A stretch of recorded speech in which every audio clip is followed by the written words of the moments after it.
Few pieces of clothing are as iconic and instantly recognizable as the Scottish kilt. But where did it come from?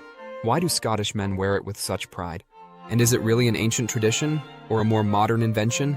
Let's unravel the threads of history behind the legendary Scottish kilt. The origins of the kilt date back to the 16th century, but it didn't start as the short skirt-like version we see today. Originally, Highlanders wore what was called a faliad mor, or great kilt, a long piece of cloth up to 5 yards in length. It was worn draped over the shoulder and belted at the waist, serving as both clothing and a blanket.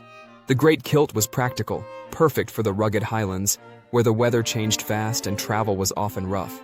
The shorter version of the kilt, known as the faliad beag, or little kilt, didn't appear until the 1720s. And surprisingly, it may not have been invented by a Scot at all.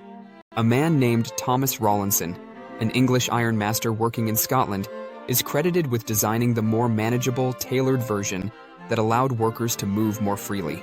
He collaborated with Highlanders and adapted the style, creating what we now recognize as the modern kilt. Over time, the kilt transformed from workwear into a powerful symbol of Scottish identity, especially after the Jacobite uprisings, when Highland dress was outlawed by the British government under the Dress Act of 1746.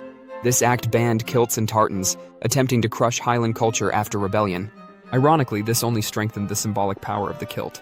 When the law was repealed in 1782, the kilt made a dramatic comeback, now seen not just as clothing, but as a statement of national pride and resistance.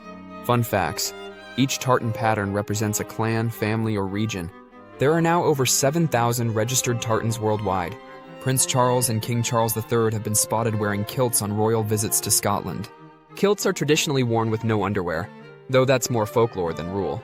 The kilt was used as a military uniform by Scottish regiments, even into World War I, where it earned the nickname, the Ladies from Hell. The official national dress of Scotland includes the kilt, alongside a sporran, a pouch, hose, knee socks, and gilly brogues, shoes without tongues. Today, kilts are worn at weddings, festivals, Highland games, and national holidays like St. Andrew's Day. They've also become a global symbol, worn by people of Scottish descent around the world to honor their heritage.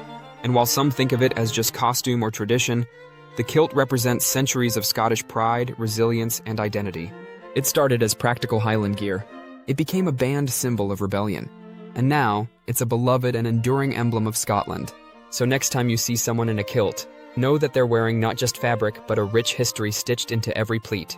Subscribe to Favio Fun Facts for more deep dives into the stories behind global traditions.